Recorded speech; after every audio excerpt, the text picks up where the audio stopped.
Selamat malam. Sebelumnya saya minta maaf kepada pihak-pihak yang terkait terhadap masalah ini. Kenapa sampai saat ini saya baru bisa buka suara? Karena nama saya sudah disebut. Sebagai laki-laki, saya sudah bertanggung jawab. Maka setidaknya izinkanlah saya untuk menceritakan kronologi dan meluruskan beberapa hal. Awal mulanya ketika saya itu kenal Erika adalah melalui live TikTok. Saya live TikTok, Erika give saya, kemudian kita lanjut DM-an. Setelah lanjut DM-an itu lama, kita lost kontak lagi. Tidak ada kontak sama sekali sampai di bulan November kemarin saya dan Erika janjian untuk main biliar. Main biliar di Cubic Billiard Senci. Cubic ya, itu mungkin Cubic ya. Pokoknya yang biliar di Senci. Di sana kita minum-minum. Teman Erika ada yang datang juga minum. Selesai dari Cubic kita lanjut karaokean. Di karaokean kita minum-minum. Pada saat itu sebenarnya saya sudah merasa mabuk karena saya sudah tidak pernah minum alkohol lagi. Dan sebenarnya saya tuh nggak doyan sama alkohol, saya udah berhenti minum. Ketika itu saya minum lagi, jadi ya minum pasti mabuk banget. Dari sana lanjut lagi. Di sana tuh lanjut lagi ke Swill House kita minum lagi, ke Swill House, kelar dari Swill House lanjut lagi ke Su minum lagi sampai dari private room minum lagi karena aku udah mabuk banget. Kita diajak pulanglah ke kediaman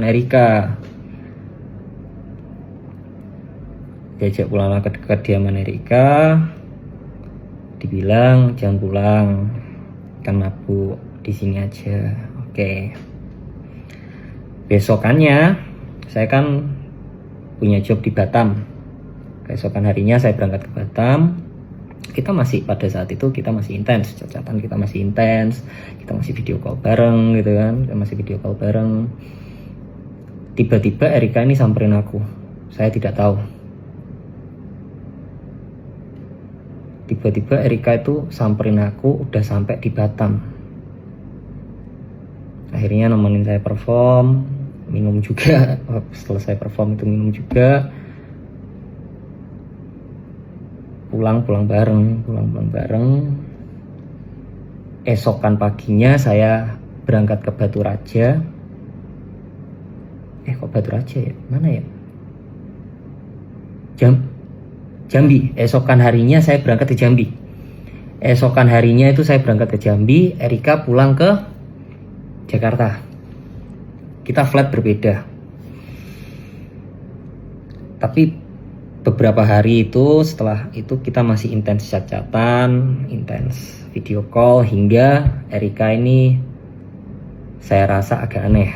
Anehnya kenapa tiba-tiba cuek. Yang awalnya udah makan apa ini, tiba-tiba cuek. Saya coba tanya kenapa, gak apa-apa. Oke, saya diem. Saya coba chat lagi. Lama-lama gak ada jawaban. Saya chat sampai bener-bener gak ada jawaban. Akhirnya aku chat panjang, kamu nih kenapa sih sebenarnya, ngomong, kalau ada apa-apa itu ngomong, coba jelasin ada apa. Di sana dia marah. Karena dia marah dengan alasan yang tidak jelas. Menurut saya itu ya ini tuh ada masalah apa sih, kan gak jelas. Akhirnya saya cuma jawab dengan emot senyum. Ya sudah. Tiba-tiba setelah itu kita nggak ada kontak sama sekali di tanggal 30 Desember.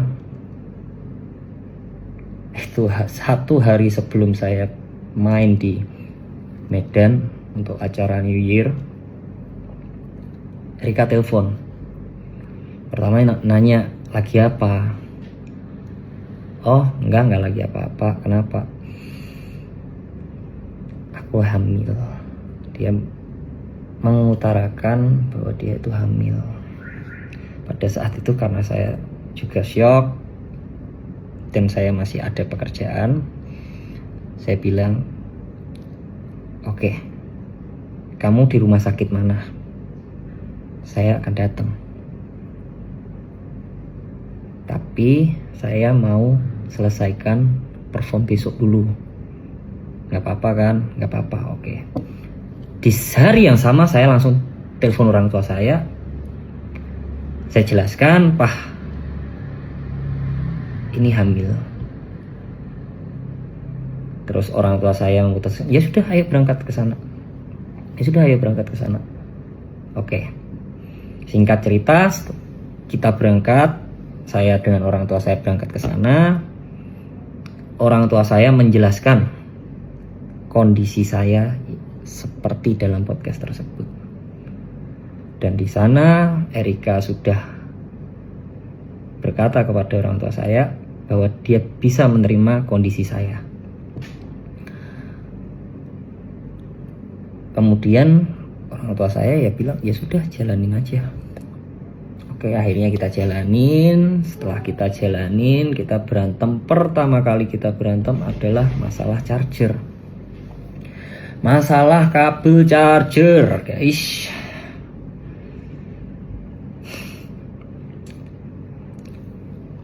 Jadi pada saat itu kabel charger saya kan nggak ada.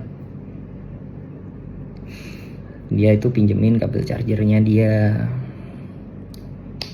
Karena kan itu kan aku kan berangkat keluar kota. Nah, setelah selesai perform, saya buru-buru pulang, terlebih dahulu pulang untuk temani Erika. Karena saya tahu posisinya lagi hamil. Saya selesai perform, saya ambil flight yang paling pagi untuk temanin Erika. Saya capek, masih apa. Saya temanin Erika udah nanya, kabel charger di mana?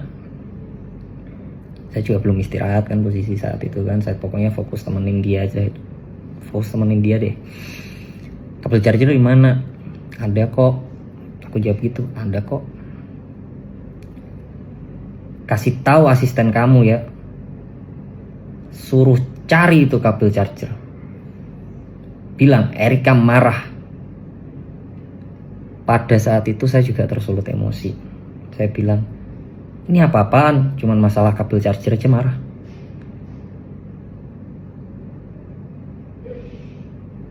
Selesai masalah itu, kita diem. Akhirnya berbaikan lagi. Jalan lagi. Setelah jalan lagi, pagi hari kita mau keluar bareng. Di pagi hari itu kita mau keluar bareng. Karena pada saat itu celana panjang saya itu semua lagi dicuci. Saya bilang, apa aku pakai celana pendek aja ya? Yang agak saya shock pada saat itu, dia berkata kepada saya, kamu tahu nggak jalan sama siapa? Kok bisa-bisanya pakai celana pendek? Jujur, pada saat itu saya sangat terpukul gitu kan. Tapi saya berusaha positive thinking. Oh, mungkin karena ini hormon ibu hamil. Saya diam. Saya keluar dari kamar. Saya ngerokok. Saya mencoba tenangin diri. Kemudian saya berusaha untuk masuk lagi ke kamar tersebut. Ternyata kamar tersebut itu dikunci. Padahal ingin saya itu untuk menyelesaikan gitu loh. Saya sudah nggak emosi, anggap ya udah deh gitu lah. Saya ketuk gak ada jawaban, saya chat gak ada jawaban. Oh ya sudah, tidak lama Orang cincin ini telepon, orang cincinnya telepon, bilang, "Kak, ini cincinnya udah selesai, udah bisa diambil." Oh oke, cincin udah bisa diambil, oke. Saya telepon teman-teman saya pada saat itu untuk antar saya ambil cincin, untuk antar saya ambil cincin sama ngopi. Tapi saya chat Erika, saya bilang saya ambil cincin, saya ngopi dulu. Udah pulang dari sana, setelah ambil cincin, saya berusaha masuk lagi, ternyata pintu udah dibuka. Tapi ini posisi teman saya sudah pada pulang ya, istilahnya teman saya itu cuma antar saya.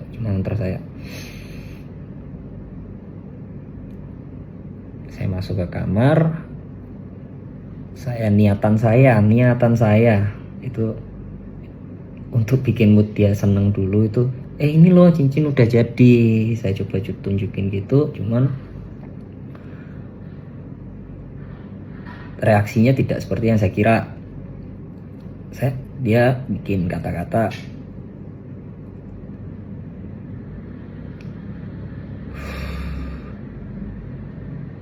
"Saya sepertinya tidak bisa melanjutkan hubungan ini. Udah, kamu diam aja.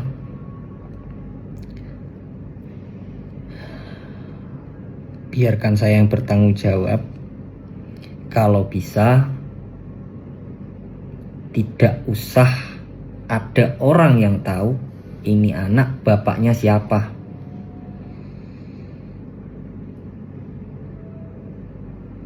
Saya mau apalagi gitu kan.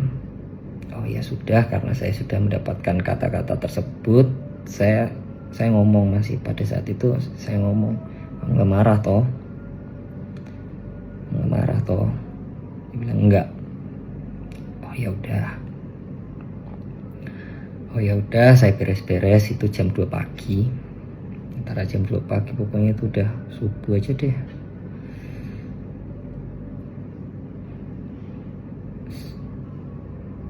Saya telepon teman saya,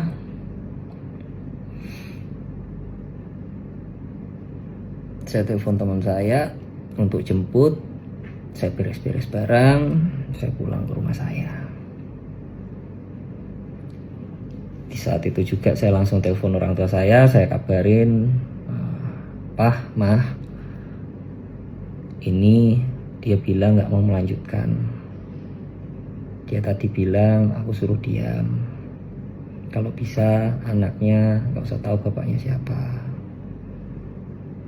"Ya sudah kok, papa mamaku bilang gitu, ya sudah kok, yang penting kamu sudah bertanggung jawab." Oke. Dari sana ya sudah, saya tidak pernah chat-chatan lagi, tidak pernah tanya kabar pun juga tidak pernah, karena saya menghargai kata-kata dia pada saat itu.